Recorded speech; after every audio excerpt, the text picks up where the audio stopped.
Hello, and thank you for coming to my podcast with the wonderful and incomparable Truman Nabors today. I really appreciate you making it all the way to the end and exploring the wonderful ideas that he has about love and democracy.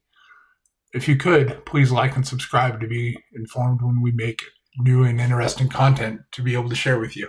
Thank you so very much and have a wonderful day. Sitting with today and tell me. Truman Nabors. Truman Nabors. Okay, excellent, Truman. And we're in Abiquiu, New Mexico, correct? Absolutely. And you've been here for quite a while. In this house, 25 years. That's amazing. Yeah. It's amazing. So, as you know, I'm not going to get back into the fact that I screwed up the interview last time, but tell me a little bit about how you ended up in New Mexico. It's where the winds blew me.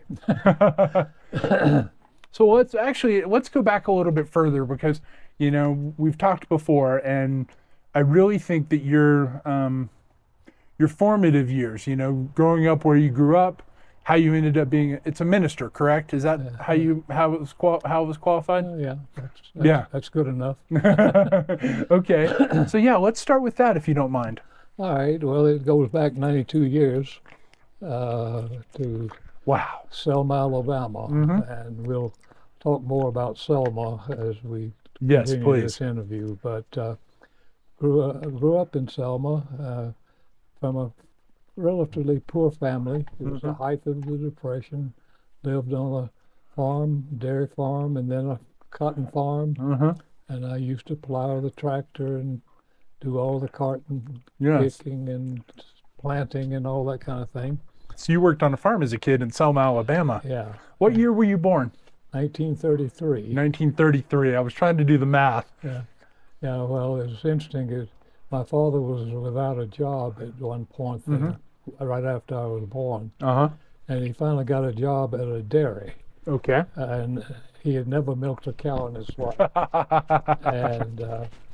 But what he did was get up at 4 o'clock in the morning, milk cows, go to town and deliver the milk, come back and milk the cows again. And he got Friday afternoons off all week. And what I admire about him most is what he saw his image as a man to be was taking care of his family. Yes. And that's what he did. Yeah. Anyway, from Selma, I went off to college in Memphis, Tennessee. Okay. Majored in philosophy, and then went to Princeton Seminary in New Jersey.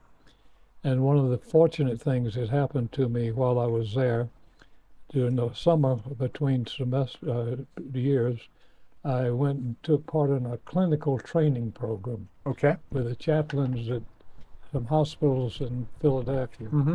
And that's where I met James Reeb, who then became a Unitarian minister, but he became a mentor. And while he was on vacation, I spent a month living in his home and was a student chaplain at the hospital where he worked. Okay. So that's how I came to know Jim Reeb, and he became one of the several mentors in my life. And so he becomes a key part of our story a little bit later. Absolutely. I love that part. So from there, I was an assistant minister in a church in Bethesda. Then I organized a church in Ellicott City, Maryland, and was there for 9 years. Grew restless in it, wasn't meeting what my inner being said I need to be doing. And then I had the opportunity to become director of Camp Glenkirk. That was in Gainesville, Virginia. And that was 24 years there. I was able to do what I had a passion for. And I'm learning about follow your passion. That was one of the key learnings from all that. In following my passion, I found a place that I could do something that meant something. And the goals of that camp, summer camp and a retreat center, were to provide campers an experience in living in the outdoors, camping style, where they could experience the awe and wonder of creation and live together in a loving community. And that's become a theme of your whole life. Yeah, Yeah. yeah, and The awe of creation and living in a community of love. yeah, and the hundreds of campers that came through and staff members, I still relish those years. Absolutely. So then I wandered around for 5 years after a divorce and ended up being blown to New Mexico to Ghost Ranch. And I spent 9 years there. And it came in as a volunteer for 3 months in maintenance. And then later became human resources director and then director of operations.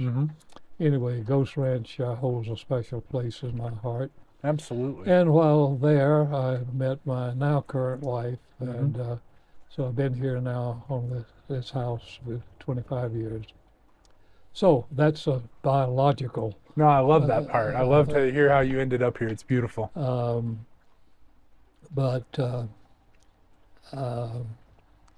in 1965, I was a pastor of a church, and things started happening in my hometown. There was this march protest led by Dr. Martin Luther King, and there was a day called Bloody Sunday, in which the protesters attempted to walk across the Edmund Pettus Bridge, which I know very well. Yes. And they were met with hostility, and that's not enough of a word for it, because they were beaten, maced. And one of the curious things is that my favorite Sunday school teacher's husband was a member of Sheriff Clark's posse, which has always been curious to me. But anyway, he was one of those. And my friend, going back to chaplain days in Philadelphia, James Reeb, he immediately responded to Bloody Sunday because a call went out from Dr. King requesting people to come. And James Reeb was one of the first to respond. And he was there walking down the street with a couple of friends, and a white man came up behind him and hit him in the head with a baseball bat. And the head. He was rushed to Birmingham because he couldn't get treatment in Selma. And then he died. And so I was back in Ellicott City, Maryland, and I had been protesting some the week before down at the White House. But then I was faced with making a decision. What do I do? I'm from Selma, and I know James Reeb, who just died. And I had to make a choice to whether to also join it. And I did make that decision. My wife was pregnant with our third child, and I didn't know whether I'd come back and see him or not. Yeah. So that was the first time, and maybe the only time in my life, I had to decide whether I was willing to die or not for something. And that was a freeing moment in my life. Yeah, absolutely. And so I went. We were met in Selma at the airport, in Montgomery at the airport, transported, and there was some hundreds and maybe 1,000 people arriving at that time. And the black community was simply amazing. They fed us. And the church at night, where the food came from, I don't know. Yeah. And then they found housing in different homes.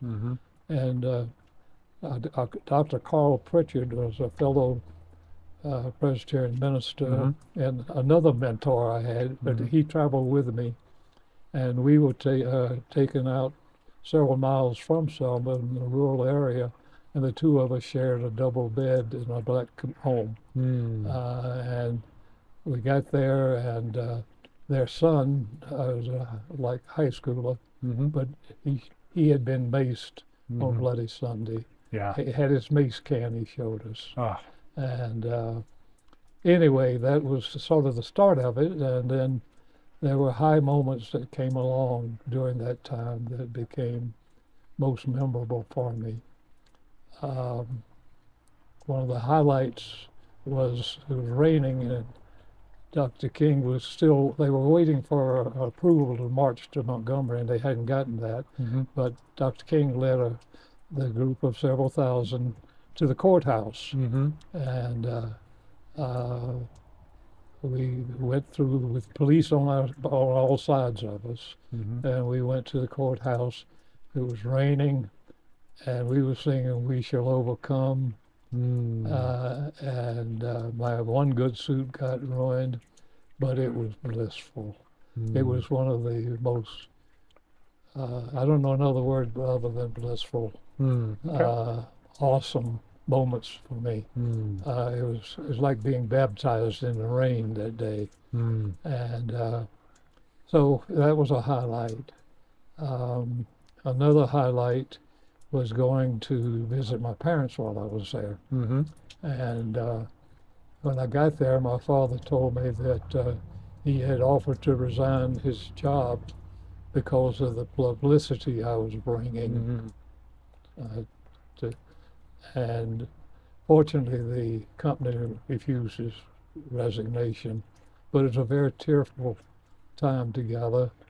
And my father said to me, he says, I don't quite understand, but if this is what you believe, we'll stand with you. And they did. And they lost friends over it. They got some hate mail. I'm sure. I think they lost the friendship of my Sunday school teacher's husband that was a part of the posse, James Clark, the sheriff's posse. Horseback people. Oh, so they were on horseback. So a lot of them, Yeah. So that was another special moment. My father later wrote me a short note. I never got many letters from him, and I could hardly read it. But anyway, in which he acknowledged you were right. And it was very meaningful that happened. So how was it? I mean, how did it hit you to have your father years later write you and tell you that you were right for standing up for really what nobody wanted to stand up for? Well, a lot of people didn't want to believe. It was deeply gratifying. And a lesson I've learned from that, my mother and father didn't, my mother was very proud of me, but what I look back on and realize is that they had strong shoulders, and I could stand on them, and I could see things they hadn't yet been able to see. Yeah. And I think that's true for a lot of us. That maybe our children and those we leave behind will be able to see things that we weren't able to see. Yeah. No, I think. So what was it like having grown up in Selma, Alabama, seen it as a youth, and then going back, as a minister and to protest with Martin Luther King? What was how did that feel to be back there? It wasn't like you went to Milwaukee or Detroit. You went to your own hometown, which is a small town. Yeah. Well, I knew I was going back, and it would be known. I don't think they knew who Truman Nabors was, particularly. But they knew I was there, and I was from Selma. And word evidently got out very quickly. Yes, I'm sure. Because my father heard about it, and others did. And it felt like a part of, as I reflect on it, it's a part of, well, I guess almost I feel like my life has been orchestrated. I mean, being from Selma and knowing James Reed is one of those circumstances that it may be just a circumstance, but I think it's more than that. Well, we've talked before about coincidence and the fact that I don't really think you believe there is coincidence. That's true. I think you fully believes that, there's let's not call it a divine hand, but something working to bring people together, to bring people to those situations. Well, I think it's more than just a plan. It's an action thing where you just don't know. Like with us being together right now, Absolutely. it's no accident. No. Something special can happen because we happen to be here. Mm-hmm. And I find that true day after day. But I want to go back and get one more highlight Please. from Selma, and then we can move on to. We can go wherever you'd like. Well, I was being from Selma and knowing James Reeb, I was invited to speak to the crowd of people outside the Brown Memorial Church, Mm-hmm.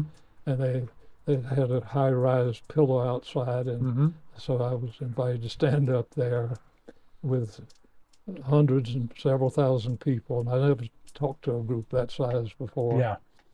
And got up there not knowing what I was going to say, no script, no nothing, and I was just afraid I might have embarrassed myself. But I did it. It was just a few minutes. It's not a long speech. But it so happened here a couple, 3 years or more ago, that I got a call from a man from PBS, Mm-hmm. and they were doing a podcast on James Reeb, Mm. and they came across my little speech that I made, and they sent me a copy of it, That's wonderful. and I was able to listen to it, and I have it, and I didn't embarrass myself, but I also sort of missed the mark a little bit about what it was all about. I talked a lot about brotherhood and love of Selma and the people and that kind of thing. But what was going on was a protest about injustice, Mm-hmm. both the injustice of the right to vote, Mm-hmm. but it's also about economic justice, because the blacks were not allowed to advance themselves. Mm-hmm. The white citizens councils made sure that they didn't get too out there, Mm-hmm. and they also had the requirements that they had to meet in order to register to vote. Impossible for most people. Not even I would have been able to pass the tests that they had, and so it was all about injustice. Mm. And so that's where 65 years ago I was standing for everybody needs justice. Mm-hmm. And that's how we came together with my signs out there here in Abiquiu, because I think we're faced with the same crisis that we faced then. Yes. That all the injustice that's going on in the world today, whether it's immigrants that are being picked up when they've done nothing wrong, a lot of them legally here, shipped away or put in jail without any due process. So all of that is injustice, but there's still economic injustice going on in our country today. People are hurting. A lot of people are hurting because of the fact, well, it gets down to, I used to have this feeling that everything in this country was so great and wonderful. And it is a great country, but we were built on injustice to start with. The capitalism that we known was built on the backs of slavery. It still is in some ways. It was, they were the backbone of it all, and in many ways it's still true that it's built on people not having as much as others do. Well, I was listening to a story a few days ago about the inequality between a CEO's pay and the average worker's pay at a company. And it's like 1,000 times. Millions in some cases. I mean, I was listening to this, thinking about UPS and the back of, that company's built on the backs of men that drive those brown trucks and women, but the CEO makes, however many millions of dollars a year, and And I think we're seeing that now in technology and all of these other places where it's still, you have the have-a-lots and the have-nots. Yeah. And the discrepancy is certainly, I don't want to say it's grown. I think it's always been there. I think now that we have more technology to be able to track those things, it's probably more apparent, but certainly not any less wrong. I read a great quote today, and of course it came up today as we were getting ready to meet, and it ties back into everything that you said, and it's perfect. It's a quote by Martin Luther King, ironically, and it showed up on my phone today, and it was, "The time is always right to do what is right." That's right. And I was thinking about you, and I was thinking about where you've been in your life, and the fact that 2 months ago we met. You were on the side of a highway holding up a sign, and I saw you and honked, and I came back around and thanked you.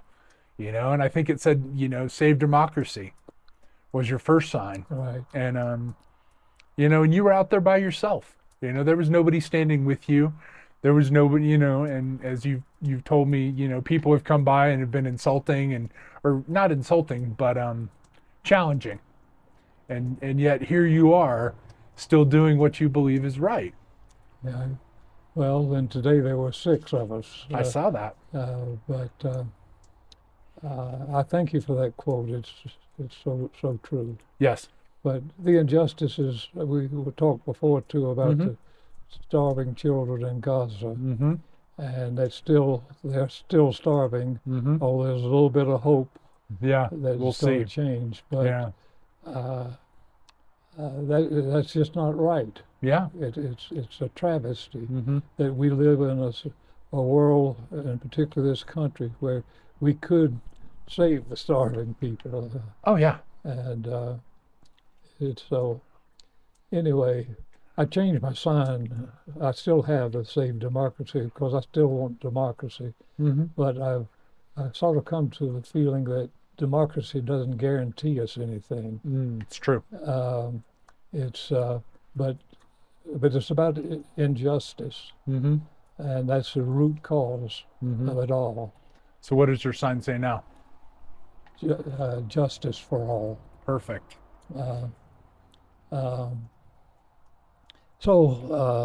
That's now. Today was my 28th time. Really? Being out there, and others have been there almost that long with me. There's a couple who have been there except one Saturday with me, and then there are others who can't be there as regularly, but different ones have come and been there. And today was particularly exhilarating because it was the Abiquiu studio tour. Yes. And there were people. Lots of people up here this weekend. And we generally have been doing our protesting over in front of the old clinic building. But there were people from the land grant, I guess, that were having a tent there, and they didn't really want us there, and I didn't want us to interfere with it. Yeah. So we went across the street near the post office, and actually that turned out to be good because people were constantly turning in and around, and we got to see and get a lot of waves and a lot of honks, and a couple of down there. Last week was an instrument from a standpoint of people that disagree with. We were dieseled. Oh, okay. Yeah. Where these trucks with the diesel engines, they could get right up near us and gun it, and the black smoke comes around. We got 4 or 5 of those. One person went around, turned around, and came back a couple times to do it, and that raised for me. Well, how do I feel about these people?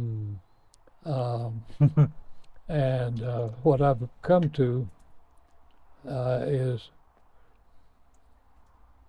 we all in the human race, therefore we're brothers and sisters. And I get to thinking, like, what if this was my son or a teenager out getting something for his kicks, even though it's wrong, whatever. So it ends up with about compassion. And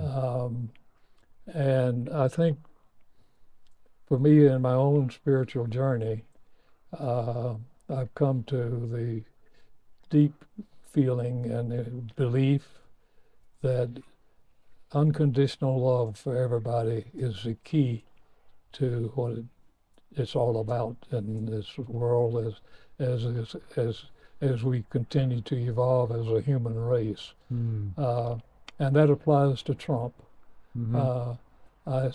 I send Trump the love of the universe, not because of what he's doing, Yeah. but because he needs love as much as all of us, and maybe even more. Yeah. So, and change. How does change take place? Sometimes it takes a crisis or an injustice to raise the awareness and the sensitivity in order to move to something better. And sometimes for that to happen, you have to have the one who's in the wrong to do it. And from that standpoint, I have even more compassion for people, for the leaders who, I'm going to get biblical now. Please. For Jesus, he had to have a Judas. He wouldn't have been crucified if it hadn't been a Judas. And I think probably Jesus had a lot of compassion for Judas. But so maybe in the great scheme of things, we have to have people like Judas to help us move to a new day, a new tomorrow, a better tomorrow. And so for those people, and even like the children in Gaza, as much as they're suffering, maybe we have to see and know that kind of suffering for us to evolve ourselves. Yeah. And for society to evolve. So it's a strange world we live in. It is. But it's a beautiful world. And I think it just leads me to see life as a wonderful adventure, seeing it and trying to understand it and connect with it. I've been gifted or blessed in my later years here to feel connected energetically with what is. And the what is more is to the great mystery. It's God. But I know it's a creative energy that makes it all possible for us to be alive, sitting here on the front porch with some flowers growing over there, and that's we're and the fact that out of all these millions of years that you and I are sitting here, the fact that we even were born was an act of love. If you think about the trillions and trillions of sperms across the world that never get fertilized, and here we are, what kind of a miracle is that? Yeah, no, you're right. It is a miracle that we're even existing. I believe I believe the universe's energy is unconditional love, and I think that's what Jesus was about. Yes. So I feel as alive today as I've ever felt in my life because I feel energetically connected with what is, and that's what is. That's big. What is big. Yeah, that's I don't even know how to begin to define that one, and I think that's probably the crux of it is we can't really define it. No. If we could define it, we would probably try to package it up and sell it. That's right. That's right. Anyway, I'm sort of rambling, maybe even preaching a sermon now. Hey. I never was a preacher. In fact, I didn't enjoy preaching. Why not? I didn't have anything to say back then. Oh, back then you didn't have anything to say. Yeah. was when I was in college. I had right my senior year in the spring. A political science professor sent word he wanted to talk to me, and I went and saw Dr. Lowry, and he was smoking his pipe. And he said, "Neighbors," he says, "you want to be a preacher? Tell me in 5 words what you're going to preach." I said, "I want to tell people about Jesus." "Oh, why don't you be a teacher?" I said, "Well, I'd like to help people." "Why don't you be a social worker? Tell me in 5 words what you're going to preach." And I spent years trying to figure out 5 words of what I was going to preach. And I finally came up with what satisfied me. And they were what God means to me. And I didn't have, at the time I was preaching, I didn't have enough in me of what God means to me. I feel now if I was wanting to write a sermon, I might have something to say. But I didn't feel it then. I read a philosopher one time, I think his name was Martin Buber. Anyway, he talked about an I-thou relationship with God as opposed to an I-it. And an I-it being ideas about God and our thoughts about God, but not knowing personally I-thou. And what I now feel is this energetic connection with the universe, and I've gotten what I wanted, what I sought after. And that's been profound for me. And so now I just live in that sort of awe and wonder of it all. Yeah, there's a lot to live in awe and wonder of for sure. As I was saying, I had conversations this week, it was funny. I've shared in some of my meetings recently about our conversations and I like the I, they, I really have moved to a place where, whatever it is out there is bigger than my understanding. Absolutely. I don't know if it's God. I don't know if it's Jesus. I really don't know. And I moved to a place where I don't really care. There's something bigger out there. Who knows where we go when we die. And, I've tried to resign from the debating society and those things and just be like, you know what? I'm here to try to do my best, and that's what I've heard you throughout all your stories and everything that we've discussed, that you've just tried to bring the best possible to whatever situation. Well, I'm happy for where you are in your journey on that. Every individual is on a different journey, and it's beautiful to see how each person is living it out, and it's beautiful to see how you're living your journey out. I'm still trying to figure it out on some levels, but I agree. I think that there is a place where those things tend to align and we can kind of step into, whether it's a greater purpose or a greater idea or a greater understanding. I guess I don't really want to, I'm really trying not to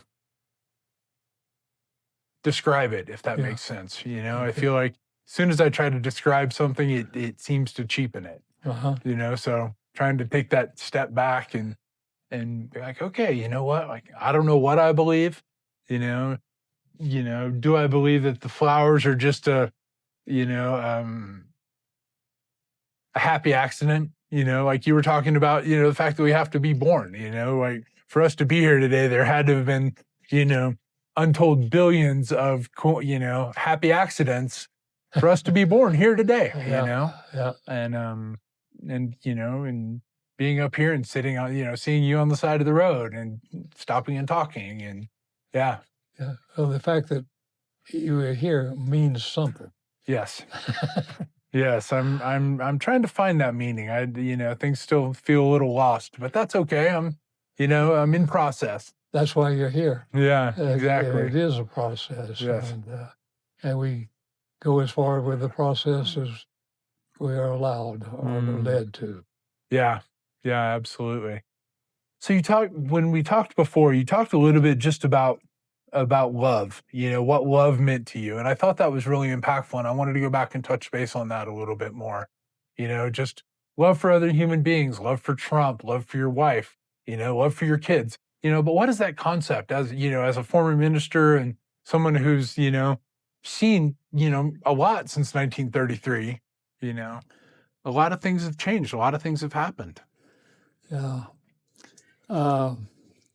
Well, I think I've said, I think unconditional love is what it's all about. Mm-hmm. But I don't think we're capable of loving others unless we love ourselves. Yes. I think we have to feel that we are loved enough, and no matter who we are, even what our past is, love gives us a clean slate. And I've got things in my past I'm not proud of. Oh, yeah. And yet they played a part of who I am and who I've become. And I know that the universe gives me a clean slate. And that is the fact that I don't have to worry about anything I've ever done. I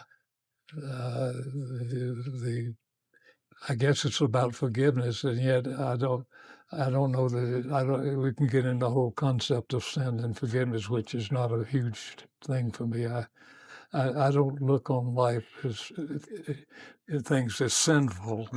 I look on things as happening to us that may be injustice and so forth. But the fact I came to some few years ago that I was totally loved, no matter what. No matter what happens, I'm totally loved. And to experience that energetically in my body is the starting point of being able to feel where others are. And so I regularly send out love to people I care about, to people who are in some crisis. And that I do that on a regular basis, energetically. I think energy is instantaneous, goes everywhere. I'm faster than the speed of light. Energy connects. And so when I send love to people, both here and in the other side of life, people are still energetically. When we die, the energy don't die. The energy it may transform or take on a new dimension, but the energy is eternal. Yeah. And so, and I think when people are in crisis, the biggest thing we can do is love them. We can't change it for them, but maybe love can change it for them. You'd mentioned that feeling, trying to practice that sense of love when somebody diesels you. You told me that people have pulled over and asked you if you knew about Jesus, and you're like, in fact, I do. Trying to practice that love with people who who don't obviously aren't carrying that same desire, same attitude. Yeah, that's true. And when I'm protesting, I'm doing it for them also. But I was not able to carry on. I'm not an evangelical type Christian, and I'm not trying to promote Christianity on anybody. Absolutely. But so I was not particularly comfortable talking with him because I don't talk. I've talked as much about Jesus today with you as I generally talk to anybody about it. I don't.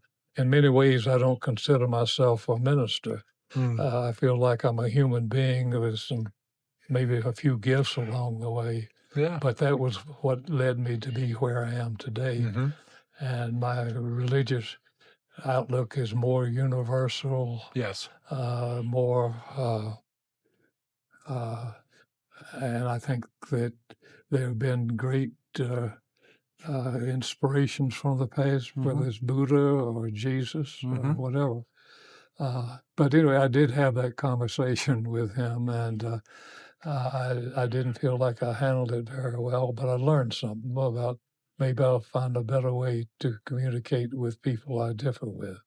Yeah, well, I think that's how we learn. We have to have communication with people we differ with in order to even see where we differ with them. Yeah. Yeah, I thought a lot about this fellow Kirk that was assassinated. Oh, yes. And I don't agree with him politically, but I do agree with him. And he was out on campuses willing to talk and listen and converse with people. And I'm even more impressed with his wife, who... Finding people's stories is still something that I love. That's great. You and know? Do you have some posted on YouTube? Yeah, I have 4 or 5 posted on YouTube. And then yeah, you know, I think what happened, there was just other stuff going on at the time when I did the ones at the farmers market. Yeah. So I'll get back to doing them. But, you know, this one was, you know, coming and speaking with you was certainly, you know, just an important aspect for me. I found that, you know, you made a comment last time we talked that if I just needed to come and talk, you know, and I think that's what's missing in society so much. We're so ingratiated with these stupid devices that we don't spend time talking with one another. Yeah. You know, I was telling the woman today, I was telling her a little bit about your story, and I don't feel competent to tell your story by any means, but the little bits and pieces that I knew, she was like, yeah, it's really important to get those. Because, you know, I mean, you know, as you said, you've been interviewed before, and, you know, you had the little thing on PBS, and I'm sure you've talked to plenty of people about your story, but, you know, I think as human beings, we're so inundated with all this other stuff that we forget to sit and have a conversation with somebody. Yeah. We forget to hear about Selma, Alabama, and you know, we talked about kids last time, and we talked about grandkids last time, and I just think that there isn't even, you know, you used to be able to go to coffee shops and people would talk to one another. You know, there's this great coffee shop when I first moved back to Santa Fe, and when I was probably 19 or 20 years old, and you would sit there and you'd talk to people. You know, everybody would show up and have an afternoon coffee, and inevitably you could make a friend, and if you were looking for a place to live, you could probably find one. You know, and nowadays everyone's on their laptops or on their phones, and you know, and we're so ingratiated into that technology that I think we lose the really what's made humanity for, let's say, 500,000 years. You know, who knows when we started telling stories around the fire? Yeah. You know, I don't. That's the way it got transmitted, though. Well, yeah, but I don't know when that happened. I don't know when modern language, quote unquote, became our vehicle for communication. But you know, cave paintings on the walls. You know. Yeah, absolutely. Petroglyphs. Yeah, I mean, you know, it's been around a lot longer than, you know, any organized religion. You know, people were afraid of the dark for a reason. There are big things out there that would eat you. Absolutely. You know, and nowadays, you know, I think that it was funny. I was thinking about the studio tour today and all the different people that I've seen in different places, and it'd be really interesting if someone put together a party at the end of a Saturday night or on the end of a Sunday night, just, you know, like where people weren't selling anything anymore, but where you could just get together and talk to other people. You know, I met a woman selling these coffee mugs. She was over at Dar es Salaam, over at the mosque. They had a bunch of vendors over there today, and I was talking to her, and she started building out here 15 years ago, but she's only been here for 6 months. And she was like, yeah, it's the people. And I'm like, you know, that was one of my big struggles being up here in Abiquiu, is meeting people. You know, there's just not a great place to meet people unless you meet somebody that knows somebody that knows somebody. Yeah. You know, there's not a lot of, you know, there's no Cafe Sierra Negra. You know, you could occasionally meet someone in there, but people are coming in to have lunch, you know. And I miss the I miss just the social interactions with people. Yeah. You know, I find that, you know, plus, you know, I'm working from home up in down in Rio Rancho, and so I don't get a lot of that. So I go to meetings, and I take a recovery meeting into a treatment facility now, which has been really helpful for me and helps me kind of break out of my old routines. But, you know, I think, you know, sitting and having a simple conversation, you know, hearing about your history, and, you know, and then you said, hey, if you ever want to talk, and I was like, oh my, I am absolutely going to take him up on that. I'm going to, you know, even if I drive back up to Abiquiu to spend the night, just to come and sit in the talking chair. That would be great. Yeah. That would be great. No, I really appreciate it, Truman. I do. It's, you know, it was funny, you know, when I called my kids, we were talking about this, and I thought about you, and I just called, you know, I called my kids up and told them I was proud of them. Mm. You know, I even did that with my trans daughter. Mm. You know, I told my one in person, you know, the two that I talked to in person this week, you know, I thought about it, and, you know, and I thought about, okay, if I was 22 or 24 years old, what would I want to hear from my father? Mm-hmm. You know, and my dad died when I was 12. You know, I was young when he passed away, and my mom died when I was 24. So I'm the age, my daughter is the age that I was when I lost my mom. Mm-hmm. And so yeah, I was just, you know, I made a real conscious effort, you know, and it goes back to things that we've talked about, you know, to call them up and tell them, hey, I just want to let you know I'm really proud of you. You know, my youngest is, you know, working full time and taking 4 classes and doing jujitsu and just has a very full life. Mm-hmm. I was like, I just want you to know I'm proud of you, you know, and you know, what I wouldn't have given to have my dad tell me that at 22 years old.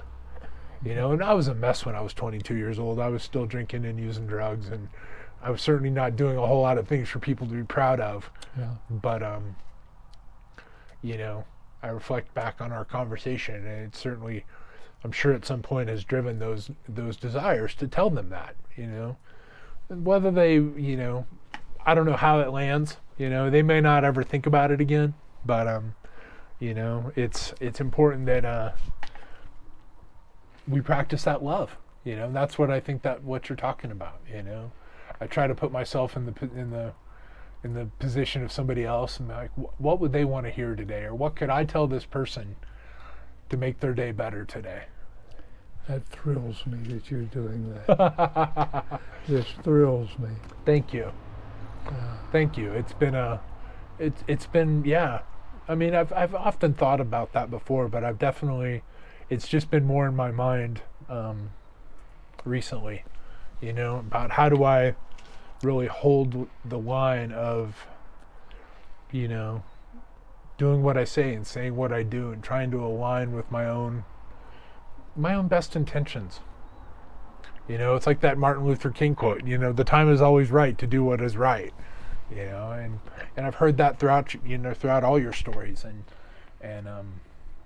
you know, and I think that's certainly something that's sitting with me this week, you know. My girlfriend made lunch before we came over here today, and she burnt the grilled cheese. Mm. And I was damn sure going to sit down and eat that whole grilled cheese, burned or not. You know, she took she's not the cook in the family. Let's put it that way. She is not the cook between us. I definitely cook more, but you know, there was no way I wasn't gonna, you know, thank her for lunch and do the dishes afterwards. Yeah. And, you know, I was like, okay, this is what time I'm leaving. This is what time we came home, and she did her best to make us lunch, and I did my best to thank her for it. That's what it's all about. Yeah. That's great. You were talking about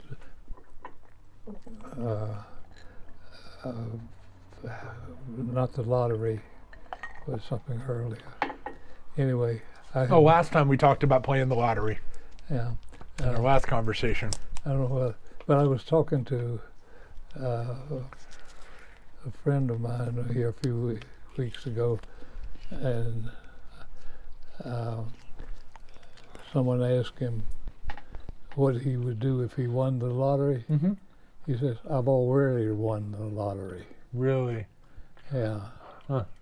And it ties in with, I got this feeling about Lou Gehrig. Mm-hmm. He had Lou Gehrig's disease, a great Yankee player, one of the greatest players of all time. And he says, I'm the luckiest person alive. I just ordered a few weeks, I hadn't gotten it yet, but I decided I need to read Lou Gehrig again, because it's quite a statement when one is dying of Lou Gehrig's disease to say, I'm the luckiest person alive. Yeah, absolutely. And no matter where we are at any given moment, we still won the lottery, even with physical difficulties. So if we got Alzheimer's, we still won the lottery. Yeah. We're here. Yeah, no, it's true. You know, there's one podcast I listened to about manifestation, you know, and his basic belief is, you know, if you want to manifest anything in the world, you have to act as though it's already happened. You know, if you want a new job, you act as, you know, you live into that place that you've already had that, you know, and it comes back to living in love and living in compassion and trying to, you know, share the message with the people that, you know, we may or may not even agree with. Yeah, absolutely. Know? And yeah, you know, I like I said, I don't get very deep in. Well, if you were to look at my social media presence, you would see a lot of political stuff, and that is probably, you know, not the best thing for me. I get wrapped up pretty quickly in some of those things, but you know, I have a hard time watching what's happening in our country right now. But I agree with you. I think that, you know, I do agree that love is the key, but, you know, watching some of the things that are happening makes it pretty hard to have a lot of compassion for people that are, you know, I think we're going to see. It was interesting. You said earlier that Jesus needed a Judas. And I'm wondering what's going to happen in our society as a result of the things that are happening now. Okay. Well, I'm hopeful. How so? I think the pendulum swings, and we have to go to these extremes in order to go back again. And I think the pendulum has gone bad about as far as it can go. It's pretty far over there. I would agree with you. And I think it's going to swing the other way. And I've been interested in a couple of, I don't know where I came with talking to somebody, but the thing about if you were going to have, if you were faced with a choice of having children today or not having children, would you want to have children? And I think that's a key kind of a question as to how we feel about the future. Yeah. Where we're headed. And I can understand where people might not want to, based on fear of what the world's going to be like for them. Where they're going to be sweltering in heat and no water, and you know, you can think the direst thoughts about what the future holds, or you can hold out hope. And I choose to hold out hope. In fact, back when I was having children, I was questioning at that point in time the big issue of population explosion. Too many people on Earth. Yeah. And I was wondering whether I should contribute to the population explosion. And and along with that, I thought, well, my children might not be the victims of something, but the solution to something. So why deny them that opportunity to prove themselves? Yeah, no, I think you're absolutely correct. So, yeah, no, I think that. Excuse me. No, please. No, I think that, you know, what does it mean to have kids, and, you know, and I don't know if my kids are going to have kids, you know, just with their life choices. I don't know if that's a possibility, and it doesn't. I wouldn't say I don't care. I'm just not attached to it, you know. As I've told them repeatedly, you know, as long as you're happy and you feel loved, you know, that's, kind of what I say to them. I don't care what you're doing with your life as long as you're happy and you feel loved. Yeah. Well, that's right on. Well, I had to bring it as simple as possible. I had to surrender, all those thoughts and expectations of, oh, this is what I want my kids to do. Back when my kids were in sports and, exceeding in high school, I'm like, oh, you're going to become this or you're going to do that. And, and all three of them have managed to completely forge their own path and has nothing to do with me. Yeah. Well, it does have something to do with you because you've made an impact one way or the other, like telling them you're proud of them. Well, yeah. Well, for years now, I think it's probably been, it's been at least a few years that I call them almost every Sunday, And like I said, I left my daughter a fairly emotional message, and I guess she listens to them. I didn't know if she listened to them or she threw them away, but obviously she listened to that one and wanted to have called me up, and I asked her if we could talk. I sent her a text message because she didn't tell me right up front that she had very limited time. We just started chatting about stuff. I was telling her about Abiquiu. I was telling her about you. I was telling her about just things that are happening in the world. She's like, hey, I got to go study. And I was like, oh my gosh, I wouldn't have talked so much had I known that we had such a limited time, because I wanted to hear more about her life. And so I sent her a message afterwards. I was like, hey, thank you so much for talking today. And, I'm sorry I chatted so much. I wanted to hear more about school and what's going on in Chicago. And, this is preparing you for the next time you talk. Well, exactly. Well, that was, we'll see. She said she'll look at her schedule this week and see if she can call. So we'll see. But, I think you're right. How do we put that love out into the universe? If nothing else, like I said, it was me calling and leaving them messages every weekend. And my youngest was like, look, I'm working on Sunday, so I probably won't be able to answer your call. And I'm like, oh, we talked on Friday. I don't need to talk to I don't need to talk to you on Sunday. I'll leave you alone on Sunday. I don't need to ring you up. It's just my routine is that every Sunday I would call all three of them and tell them that I love them and I miss them. And I think that, if we can, it would be interesting for me if I could take that tact with the rest of the people that I see. That's a thought. Yes. And I believe very much that thoughts become reality. Yes, I would agree. And so you got to start with a thought, and thoughts build on thoughts, whether it's positive or whether they're negative. Mm-hmm. And so it's important to have good thoughts and good intentions, and it multiplies. Oh, absolutely. I was reading this book, or I was listening to a book a couple days ago, and it was talking about, if you have peace in your life and you act from a place of peace, you will receive more peace.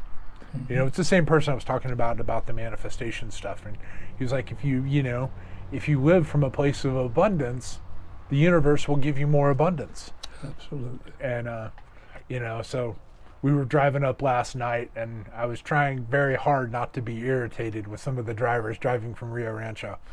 And I really tried to place them. I was like, okay, I want to bring peace into this. I want to bring abundance into this, and all of those things align, But it was talking about, the book was talking about, when we, live from a place of scarcity, all we bring into our lives is more scarcity. Absolutely. And so, I was taking in some of that this week and trying to, move to a place of peace and abundance and again, love, like I said, sharing, trying to share the recovery message with men that are in rehab, and that have done all sorts of things to end up in a rehabilitation facility. I've been going into there every Thursday night and sharing stories with them, and trying to bring that piece of but I found myself practicing that last night driving up here. I was like, I don't want to be angry. I don't want to be frustrated sitting in the car every time I have to make this drive. I want to come up here and enjoy the peace and abundance that my wife has today. I do Reiki is something. Yes. And one of the things we do in Reiki is first thing in the morning, last thing at night is the things we say out loud. Just for today, I will not anger. And just for today, I will not worry. And just for today, I will be grateful. And just for today, I will do my work honestly. And just for today, I will be kind to all. And I think those are thoughts, and I think the more we say them out loud and think them, I do, the more they become reality. And the one I've had the toughest time dealing with, and I'm getting better at, is when somebody pulls out in front of me, and I'm in the right and he's in the wrong. I go, Yes. but I have to then stop and think, well, you know, he may be having an emergency. It may be a good reason he did that or she did that. Yeah. But I believe that I think we all have a dark side. Absolutely. And I think we react angrily towards things that bring out stuff in our dark side. So I think I'm guilty of cutting people off or doing something. and I even apply that to Trump. I think there's a little bit of Trump in me. And that's and recognizing that is inside me also leads to more compassion, if that makes sense. Absolutely. And in the process of having a dark side, knowing I have it, at the same time I know it's okay. My slate is clean even with a dark side. Yes. Yes. Well, thank you very much, Truman. Well, I appreciate it. I hope we covered the stuff you wanted to cover from last time. We did. Yeah, it was great. No Thank you very moments much. are ever the same. Moments can't always be recreated as such, but they create something new. Absolutely. So thank you very much for your time you're more today. than welcome. And I want to applaud you for the journey you're on. Thank you. You're on to something. Yeah. And it's going to get richer and richer. Yeah. It's unfolding. And that's powerful. That's just powerful. Well, thank you. And I love you for it. And I love you too for it too, Truman. I love, it's funny. I say that to men in my life. One of my good friends in Santa Fe, we stopped by his house last night to drop something off, and he showed up as we were leaving, and and I left once, and then I had to go back inside to tell him something, and I came back out, and I was just like, you know what, I love you, brother, and gave him a hug, and he's 63, and it was like, yeah, and he says the same thing to me, and I don't think that, there's so many people are so afraid to say that they, there's men in my life that I legitimately care about, that I would do anything that I could for, Love is not kept in relation. Hello, and thank you for coming to my podcast with the wonderful and incomparable Truman Nabors today. I really appreciate you making it all the way to the end and exploring the wonderful ideas that he has about love and democracy. If you could, please like and subscribe to be informed when we make new and interesting content to be able to share with you. Thank you so very much and have a wonderful day.